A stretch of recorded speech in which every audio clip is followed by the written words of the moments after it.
Welcome along then to another episode of Tatum Talks, the official podcast of Kelvin Tatum himself. And there's lots to review, not least the return of Speedway to the Principality Stadium in Cardiff in 2023. What a difference a year makes. Admittedly, it was slightly more than a year since the last one. But Speedway came back with a bang. Great racing, great entertainment, and really showing that an indoor track can deliver the results. On the night, it was a win for Martin Vastulik, who, having crossed the finish line, came over and then kissed the finish line. He was absolutely delighted with that win. Unfortunately, though, it did come at a cost to Tai Woffinden, and how that might damage Sheffield's chances in the British leagues, of course. So to look at that, first of all, Kelvin is with us, and as I say, a successful evening. Lots of fans, really, those that were there, all saying what a fantastic time they had, looking forward to next time, and it really feels that the British Grand Prix has got its mojo back. Yeah, you're right. I think that the racing, the track, fundamentally, I think you can't overlook the fact that as much as you want to have a laser show, all sorts of cameras and lights and stuff in the stadium, if the track's not right, then the racing isn't up to scratch and people go home unhappy. That's what happened last year. This year we had a terrific racetrack. There was a test event on the Wednesday with a few races completed. There were glowing reports from that. Qualifying, which I witnessed, you could see the confidence actually coming to riders after their first couple of runs, and as a consequence, Saturday night didn't disappoint. Riders were able to race really hard and with no concern that something was going to catch them out, and I think that royally entertained the crowd. The crowds aren't quite back to where they were pre-COVID, but nonetheless there was a terrific atmosphere in there, and as I say, it was much more like the Cardiff we have known in the past, and what we expect really from a Speedway Grand Prix in the Principality Stadium. So it gives us, I'm sure we're all reflecting on it and basking in that glow, because it was very much needed, and they delivered. Yeah, as you say, there was that test event, and speaking to some of the riders that were involved in that on the Friday night, who were the championship pairs in Oxford, Simon Lambert was one of those, and he was saying it's the best track he's ridden in absolutely years. It's considering that it was put down over 4 days or so, for a track like, he was absolutely amazed that you could produce such great results, and at that moment as well, he was the track record holder. He was very keen to point out. I think that probably has gone now, but he's got that on his CV at least, and it's staying there.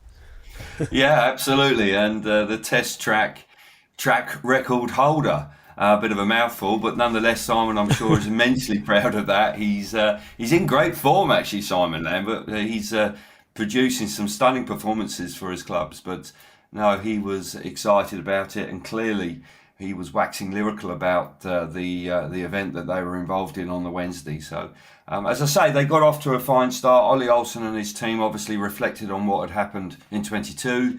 They put it right. Whatever they did to the material, however they put it down, they got it right. It went down and it actually bound together. We didn't see the ruts. We didn't see the surface breaking up. So, as a consequence, we got a proper Speedway meeting. I think in the Narodowy in Warsaw early in the season, it was pretty good there too, and that was good. And I think as a consequence, there'll be a lot more confidence about having temporary tracks and being able to put on a proper show. So that was good news.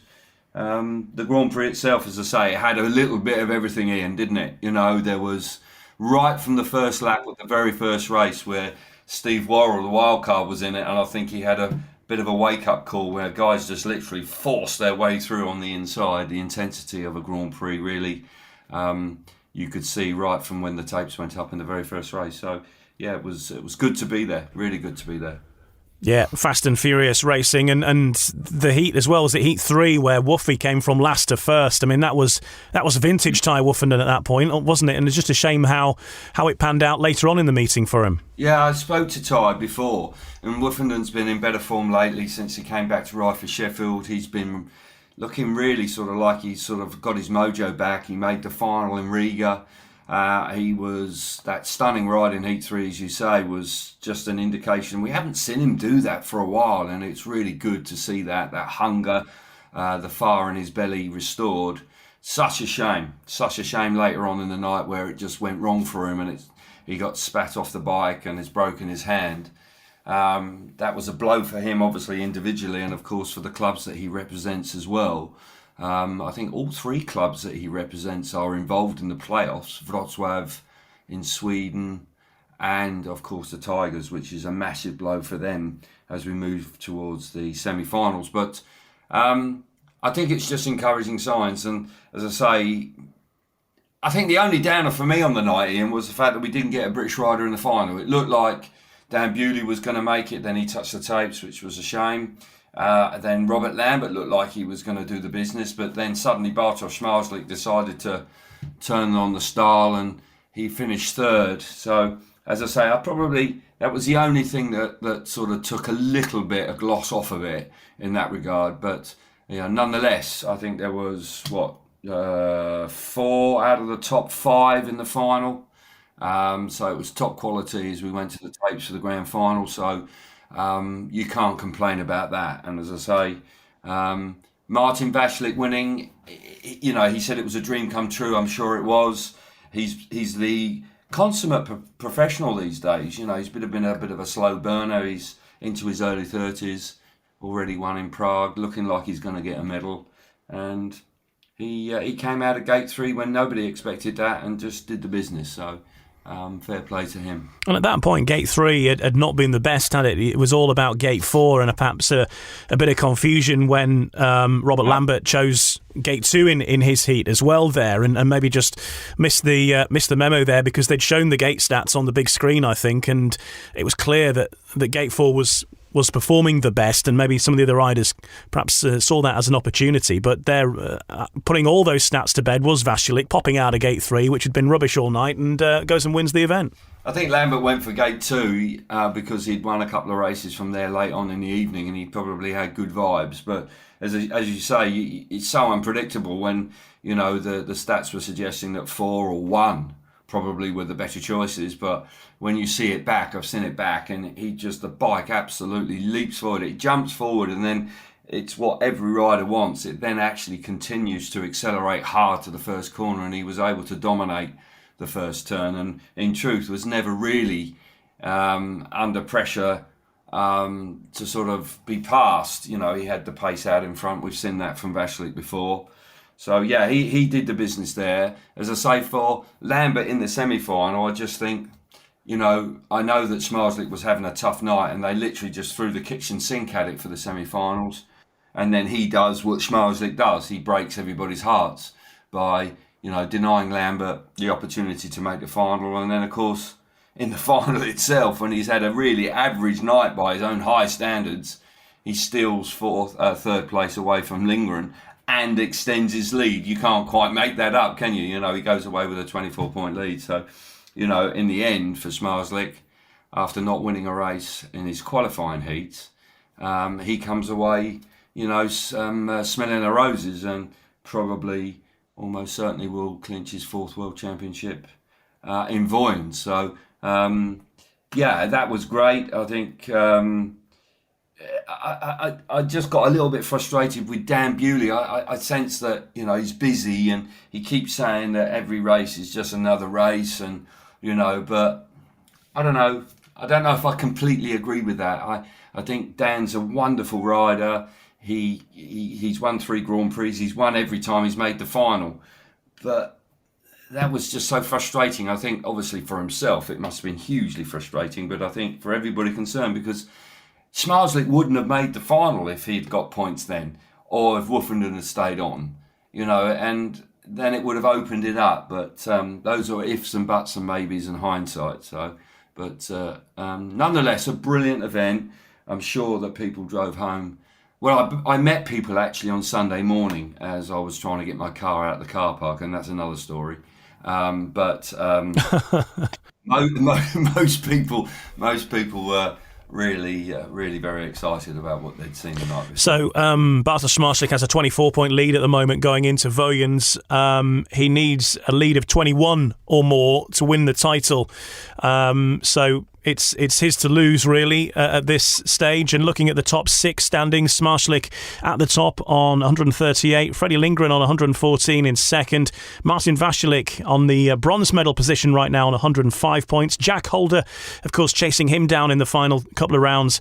He's on 97, 87 for Jason Doyle in 5th, Dan Bewley in 6th on 86 points. Robert Lambert right down his neck as well, though, on 83 just behind. Robert Lambert, though, finishing as a close runner-up in the GP Challenge, Kelvin, and we'll just cover that now because really finishing 7th for Robert Lambert with the positions as they are with the other riders such as Jason Doyle already qualifying through the Challenge. He's already in the top 6, so that next spot would go down to the other challengers that finished out of the qualifying places when it actually did happen. So Robert Lambert would qualify almost certainly. He would qualify certainly because he'd get basically Jason Doyle's GP Challenge spot, wouldn't he? So that's looking good for the British guys for next year. Tai Woffinden maybe hoping for a wild card.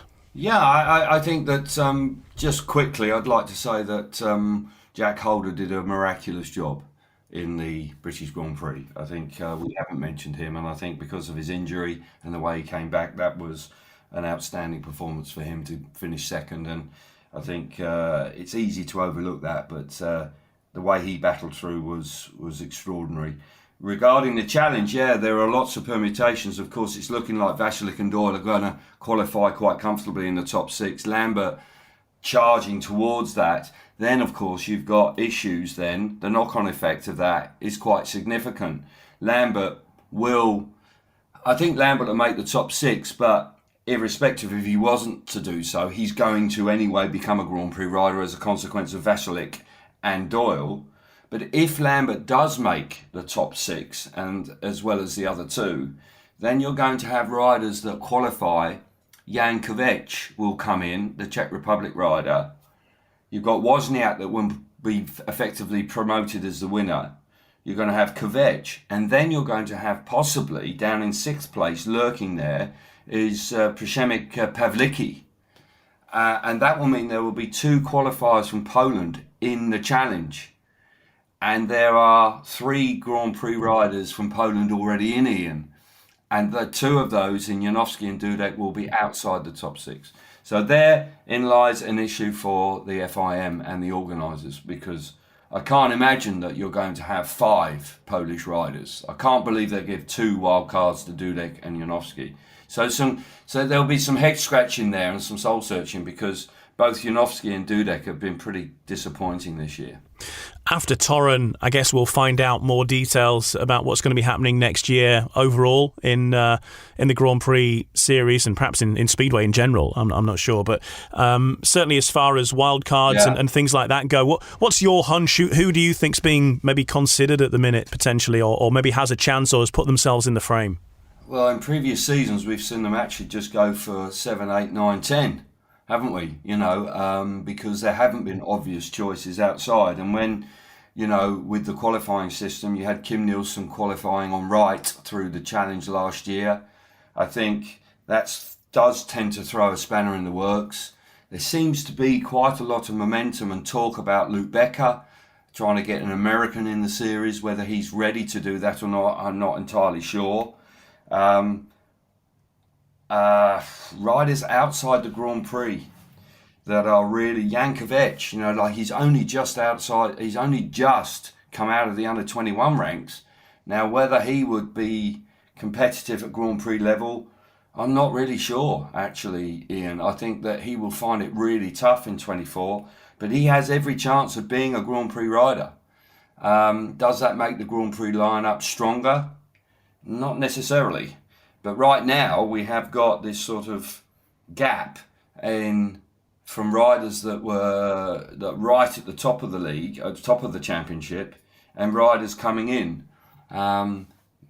What you don't want to see, you don't want riders to come in and have, particularly a young rider to come in and then having like a torturous season where they just can't get points, and basically they're just going through the motions because mentally it's just destroying them. We've seen that in the past. So I hope that's not the case. But I suggest that people like Woffinden will get a wild card. I think Janowski is one that they will look very seriously at to try and, he's very popular. What he did in the World Cup might be enough. But I see major question marks over people like Mikael Mikkelsen, Anders Thompson, Leon Madsen, like all three Danes not going great at the moment. So the FIM will want to blend, won't they? They will want to have plenty of nationalities represented. So it's a really tough call. I think Leon Madsen will get one as a consequence of being world number 2 on 2 occasions. But after that, Ian, it's really tough call. I don't envy those wild cards. Nobody's mentioning the Russians, whether Saifutinov and Laguta would get them. I doubt it very much indeed. Whether they get the opportunity to re-qualify, maybe that's something that might happen. But regarding the lineup for next year, it's I tell you what, the FIM and Warner Brothers Discovery have got, that could be quite a long meeting, that one, to actually nail down exactly who comes in. I did another interview with Phil Morris a couple of weeks ago and asked him the question about the Russian riders, particularly Saifutinov, of course, who's been on great form for all of his clubs, in fact, but certainly in the British ranks. And the thinking there was very much that no change so far, and they're probably going to wait until the IOC or FIFA or another international sporting body makes a move on the Russian situation. Yes, some sports have already allowed them in, like tennis, for example, but I think they're really aligning with the IOC at the minute. And certainly, as it stands, it was a straight. We're nowhere near close to them being considered at this moment in time. Yeah, and that's really tough on them when both of them are such top quality riders, And will we not see the best of them? Certainly. We have seen the very best of Emil Saifutinov riding for the Ipswich Witches this year. He's also been terrific for Toruń as well in the Extraliga in Poland.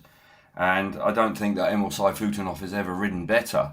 Artem Laguta has come into the UK. He's been a little bit hit and miss. Has been a bit of a topsy-turvy ride he's had. He's had a couple of clubs now. But nonetheless, he's still been doing a decent job for Wrocław in the Extraliga as well. So that would definitely help the Grand Prix lineup as regards to somebody to take it to Smarslik, because that's my argument, that we need somebody to step up and really have a go at him, because nobody's doing that at the moment. There are guys that can win Grand Prix like Martin Vashlik and one or two others, but bottom line is, Ian, that nobody does it consistently. And there was only those two guys. Obviously, Artem Laguta managed to do it in 2021. Emil Saifutinov looks like a revitalised guy, hungry for everything he can get. So it is a great shame that we've had this conflict in the Ukraine, because it seems to have, we may just miss the best of those two guys. And we've got to hope and keep our fingers crossed that we see some real top quality talent. Jack Holder is certainly one that looks like you may be able to bring it to him. He's growing in stature, growing in confidence all the time. He might be one for the future for Australia. Looking at the other riders who, well, I don't want to say necessarily just missed out from the challenge, but Andrei Lebedev's was the other rider. He finished on 9 points. Robert Lambert had 10. Luke Becker finished on 9, and then behind them it was Jakob Torsell on 7, Dimitri Berge on 6. So those were the other runners-up, really, in contention, I suppose, bar a couple of points. And Pawlicki, of course, you mentioned there, but I ignored him because we're talking about non-Polish riders that might be considered. But Lebedev's, I suppose, with his being the first reserve this year, he's put himself on the map a little bit, hasn't he? He's mixed things up a bit. I'm not sure he's going to take it to Bartosz Smarslik, but he's shown that he's competent at this level. Yeah, and he speaks very well. He's very humble when he comes on for an interview. He seems a really likeable character. There's now a Grand Prix in Riga again that seems to be on the calendar. We'll wait and see what is confirmed for 24. But there may be some a possibility that he might get a look in. If the problem I have, and this is a problem that the FIM have, and Discovery in particular, is that if you overlook a rider that actually qualifies or has the right to qualify, by overlooking them. If Lebedev's missed out and, say, for example, Luke Becker got put in, that's quite controversial, isn't it? They're going to have to then, there'll be a huge backlash to that. If you're going to have an American rider that gets promoted after finishing 8th in the challenge, then there's going to have to be a backdrop to that. I would suggest there has to be some sort of announcement that we are going to America. But right now for Lebedev's, he's a guy that's had a nice little run on it because of the injuries to other riders, to Thompson and Holder. I think for his, he should have made the semi-final in Melilla, but he touched the tapes. Didn't quite do it in Cardiff. He's going to get another run because obviously Thompson's probably going to be out for the remainder of the season. So if he can do something spectacular, make a final or something like that in the last 2 rounds, then who knows, he may well be looked upon favourably. But as I say, this is quite a muddled picture. It really is. And I do know that the FIM are trying to look at it and not necessarily just go for 8 or 7, 8, 9, 10 in the championship standings. I think they are looking to mix it up a bit. So it will be interesting to see which way they go. So on to Vojens then, and this is not too far away now, is it? It's a week on Saturday at the time of recording this, September 16th, the date. There's also the SGP2 to be wrapped up as well, I think, in Vojens as well, isn't the third round, final round on the Friday evening for the under-21s, the SGP2. Matthias Schieniak looking almost certain to pick up his second World Championship. He's leading the championship comfortably. He's the best rider. I think it will be his final outing as an under-21 competitor. And I fully expect him to go on and do the business there. As I say, it's been pretty good actually, SGP2. I felt for them a little bit last year because, Prague was difficult for them because the weather was awful. And then, of course, last year on the Sunday after in Cardiff, the track was appalling. And they had to call it after 20 heats. But so far this year, they've had good racing conditions. In actual fact, in Gorzów, the track was sensational. They were breaking track records left, right and centre. But Vojens, if the weather behaves in a week and a half's time, I'm sure that they'll put on a cracking show. And as I say, I fully expect him to clinch his World Championship. It will be good to see SGP2 back at Cardiff, I think, in next year, if that's possible. Just because you've got so many people in the area who stay over, who probably want something to do on that following day. That Sunday. I know that you've got the Polish situation to manage, but I know the track was a mess last year. But I think the event itself, the idea was really good to sort of maximise the time there in the town, because everybody is fairly close together, really, on mostly at least. Yeah, I can see that point of view. I think it's certainly it's a big temptation, and of course they were brave enough to try it last year. But my reservation there is that it is a temporary track, and it's a lot to ask, even of a permanent track, for so much track action, because they all have to have practice as well. So, it's going to be one of those situations where you are asking that temporary surface a lot. I do think actually this year we would have been fine, and if they can reproduce that, then a meeting maybe on Sunday lunchtime for people to enjoy off the back when they're getting over their hangovers to watch could work a treat, as you say, because everybody's down there. But as I say, we'll wait and see on that one. We'll see, but.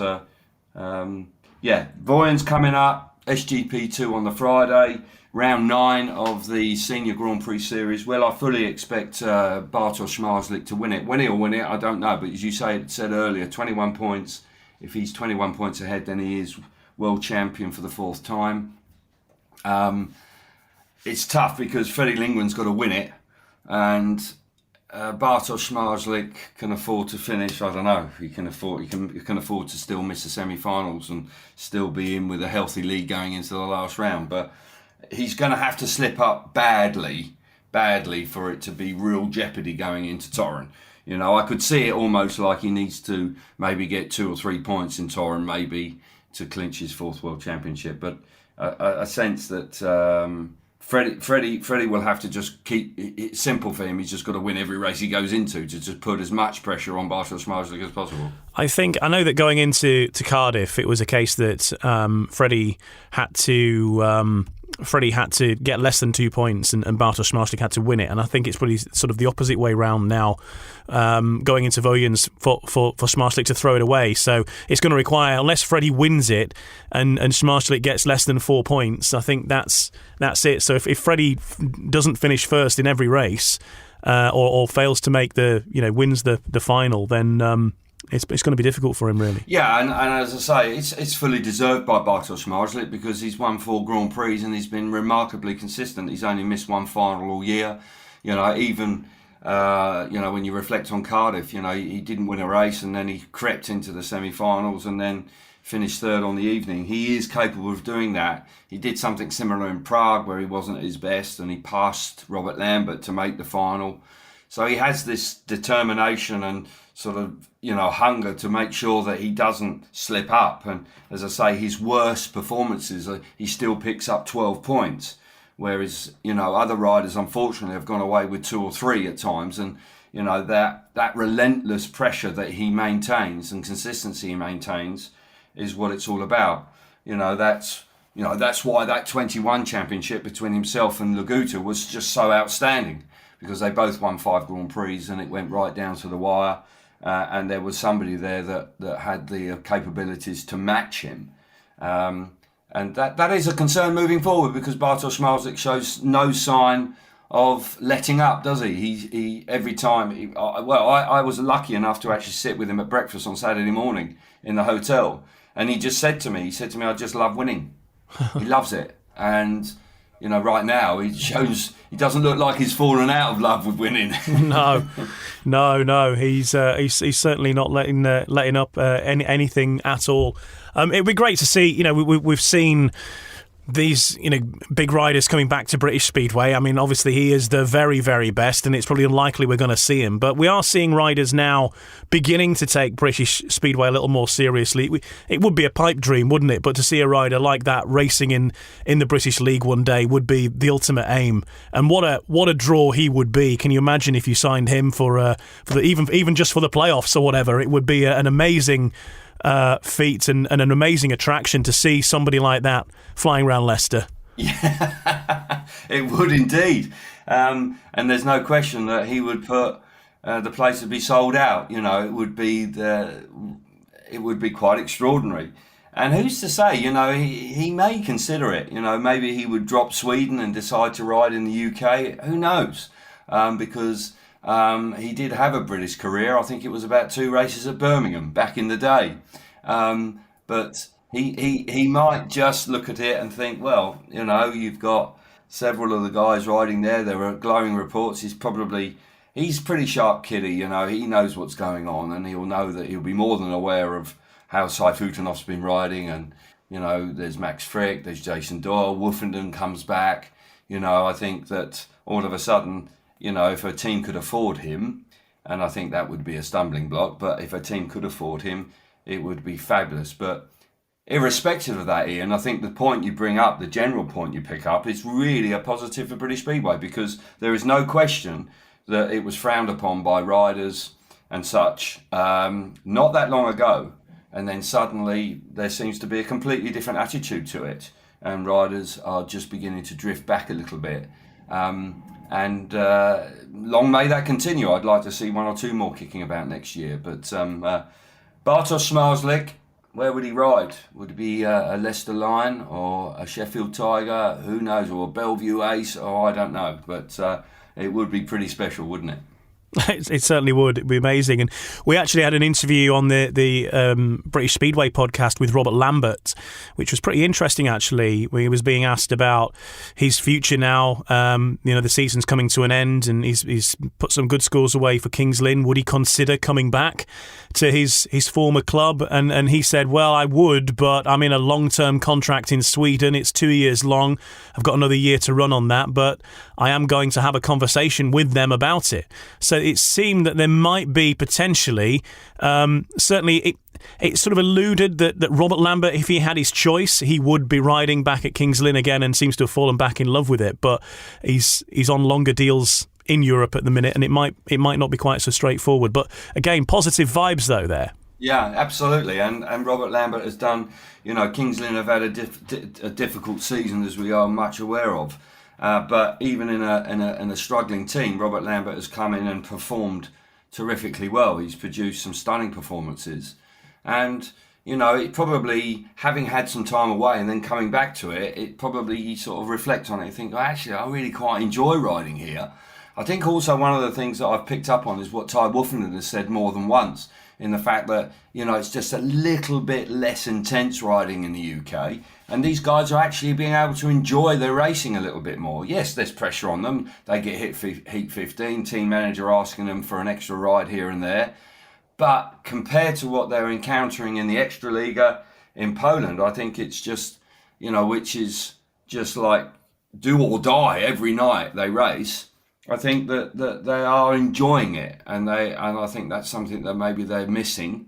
Maybe the rewards are clearly better in Poland, but at the end of the day, to be able to win some races and to be part of your team and to really enjoy yourself, I've seen a smile is on the face of Tai Woffinden, no question about it. And I think that Robert Lambert has probably been experiencing something similar. So I think that in itself is quite a draw for some of the top guys, just to get back to what they love doing without too much pressure all the time. I think somebody like Maciej Janowski, personally, would absolutely benefit for a season in the UK. I really do. I see a guy that's weighed down with the pressures of not performing in the Grand Prix. He only rides in the pressure cooker of the Extraliga. He rides in Sweden as well. But he was really good when he rode in the UK before. And maybe a change of scene and a change of circumstance might just reinvigorate him. So, who knows? We'll see. We'll see what happens. No, that would definitely be a good shout. Phil Morris, when I was speaking to him, he was saying that Tai Woffinden came up to him and said that, it feels like British Speedway's cool again. That was Tai Woffinden saying that, and he's like Sub-Zero cool in cool stakes. I mean, aside yourself, of course, he knows what he's on about. But he was saying, it seems to have a bit of. I don't know. Well, if Tai Woffenden's saying that, then it must be, and more professional. It's looking good. It's better presented than it was. The tracks are better. Everybody's got team suits, all that kind of stuff. And Woofy was like really raving about it to Phil Morris. I think it was only last week or the week before one of the Eurosport meetings that you did. So that is a vote of confidence from Tai, who has not held back on his criticism in the past. Yeah, it's a complete U-turn in attitude towards British Speedway, which is refreshing to hear. It was disappointing to hear initially, obviously, when he said he wouldn't ride here again. But then, I know that meeting, we were at Peterborough, and he had a brand new set of Kevlars on in the Sheffield colours. He was really excited about them. I said, I didn't recognise you in those Kevlars. And he said, yeah, they're really cool, aren't they? And I think he had a real positive vibe about it right from the get-go. And it's quite likely that conversation you mentioned with Phil Morris happened that evening. I think the efforts that the association have done with pulling Phil Morris into line just to sort of just sharpen up the meetings, as you say, to make them look a little bit better, to make them run a bit smoother. I think next year we'll see that kick on again, actually. I'd like to think so, because obviously this is the first year that it's been implemented. But yeah, and of course, riders like Tai, who is viewed as a cool guy, as somebody who's a bit of a trendsetter, for him to go back into the continent, talking to his teammates out there, saying he's really enjoying it, that will resonate. That will definitely resonate. Yeah, no, it's all good. And looking at where we're at now, we know 3 of the 4 teams heading into the playoffs in the Premiership at the time of recording this, and maybe 24 hours from now at the time of recording this, Leicester will be the team joining them. They're certainly odds-on favourites. They have still got a job to do, though, Leicester, to secure their place. They're going to be leaving it to the very last meeting of the season to secure it, and they must be a little frustrated at that, because they were going great up to a certain point. They made these big team changes. You can't say that I mean, even Stuart Dixon, in his own words, will accept that maybe he got one or two of those wrong. And if he had his time again, he might not drop certain riders and send them off to other teams. But hopefully, that from their point of view, they can still make it through. And if they do, obviously that'll be a big change in fortunes from how Leicester performed in their last time at the top level of British Speedway. Well, I think their fortunes began to turn when we actually witnessed Ipswich beat them. They were on an 8-match winning streak and they got beat that night. And then from that point on, they went into a bit of a downward spiral and they had some poor results. Changes were made. They haven't really worked. But they've had to sort of hang on because Ipswich were coming on strong as well. So it's been quite exciting watching that develop. Ipswich have maintained a great winning run of form, and Leicester weren't. They were losing left, right and centre with different riders. Yes, they are in the driving seat, as you rightly say. They go to Peterborough on Thursday, tomorrow, because we're Wednesday at the moment. So tomorrow night, they've got a 24-point lead on aggregate. They should do it, but Peterborough are going good now.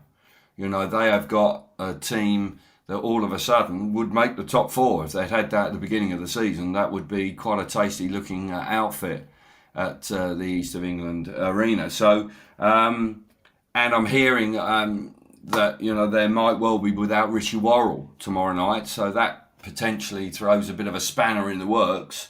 But nonetheless, they will want to do that. Ipswich will be sitting there thinking, you know, please slip up.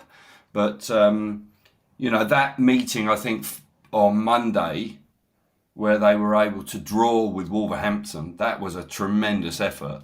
Admittedly, Wolves didn't have anything to race for because they're done, they're in.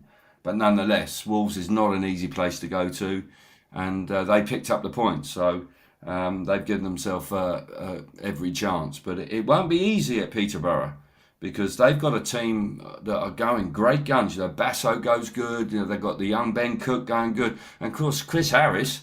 Well, I doubt he's going to do him any favours, having been released. And now all of a sudden he's coming up against his former team. So that dynamic in itself is worth one to keep an eye on. And he's been scoring plenty of points lately. So an interesting meeting tomorrow night for sure. That could be the twist, couldn't it? Imagine if Chris Harris is the one to put Leicester out.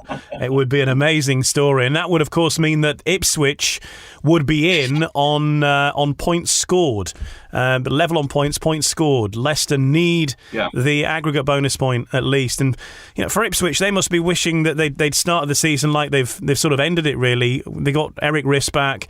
Been firing on all cylinders. Of course, Doyle and Tai Woffinden have been flying all the time, but there is still a chance of silverware for them because they're up against Sheffield next week in the final of the Premiership Knockout Cup, home and away at Sheffield Monday, Ipswich on Thursday. So silverware could yet be heading to Vauxhall or Ollerton before they get into the playoffs. But looking at the playoffs themselves, Bellevue now confirmed as finishing top of the table. That means that likely they will face Leicester/Ipswich going into things, and then it's going to be Wolves and Sheffield battling it out. I know I got a message from Chris Adams, Pete Adams' son, earlier today, and he was talking about how fantastic it would be. You know, they are going to be going out at the end of this season, but what a fantastic way for all concerned to finish off the present era at least, with Wolves, for CVS, for Pete Adams, for everyone.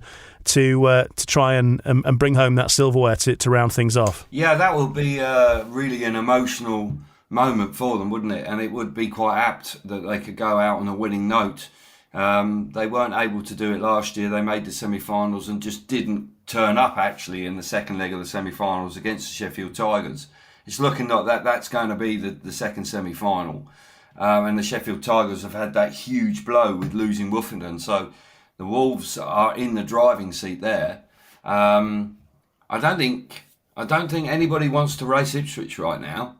I think, you know, if Ipswich do make fourth place, then Bellevue will have to go there, which we'll see. That will be the first semi-final, or we're going to Leicester. Bellevue have been fabulous again, really. I thought they may be slightly weaker this year, but I think the form of Jamin Lidsley has been outstanding. Brady Kurtz has been terrific.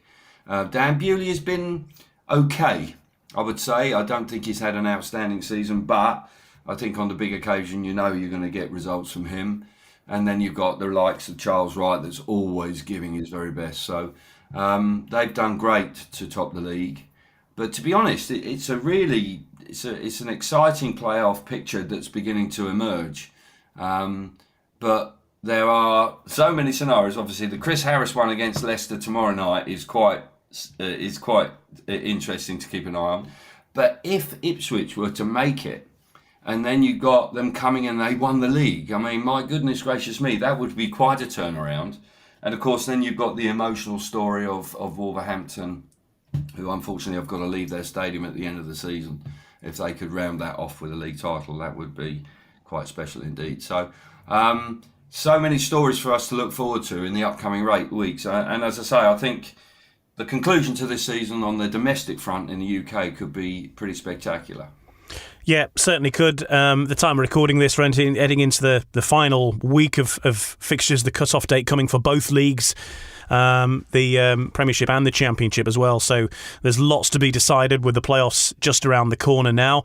And all of the playoff matches going to be live on Eurosport. So you've got a busy few weeks yourself coming up, Kelv. We have, yes. Obviously, you get 2 a week. We've got Voyens coming up. We've got nothing next week because the playoffs will push back a week. And then we got off to Denmark for the double header there, and then fly back in straight to Bellevue, then on to the 21st for the second leg. Then there's a free weekend, no Grand Prix, then to the second semi-finals on the lead up to the final round of the World Championship in Torun, and of course straight back from Poland. And then we've got the finals on the 2nd and the 5th of October, as I look at my calendar, just to make sure. But no, that will be, obviously flat out, but hugely exciting and should be, if the weather behaves. I know we're having a heat wave right now. I mean, it's ridiculous, isn't it? We've had one of the wettest summers. July and August were just pants, and now all of a sudden, as the children have gone back to school, it's red hot outside. I'm sure there are parents just pulling their hair out. They can't believe it. But let's hope that we get it all done and dusted. But I think it'll be compulsive viewing. I'm sure it will be. Yeah, you've got me next week doing with BSN doing the Premiership Knockout Cup final. That's on BSN next week on Monday night at Ollerton, and then the return second leg on the Thursday night, next Thursday, which is the 14th at Vauxhall for the return back at Ipswich. Yeah, it is the 14th, yeah. Okay, well, look, we'll catch up probably at the end of the season, I imagine. And don't forget to check out our previous episodes of Tatum Talks. There's all sorts in there. The most recent one was with Steve Worrell as he was building up to represent both his clubs, the Poole Pirates and the Wolverhampton Wolves, and of course Great Britain in general in the British Grand Prix. You can hear his thoughts on how his season's gone. I know that the Grand Prix has gone now, but you can certainly hear from Steve Worrell in a previous episode. And we've also got previous episodes with the likes of Scott Nichols and indeed Dan Bewley as well, going right back to the very start of our series a year ago now. And we'll be back with another episode of Tatum Talks very soon.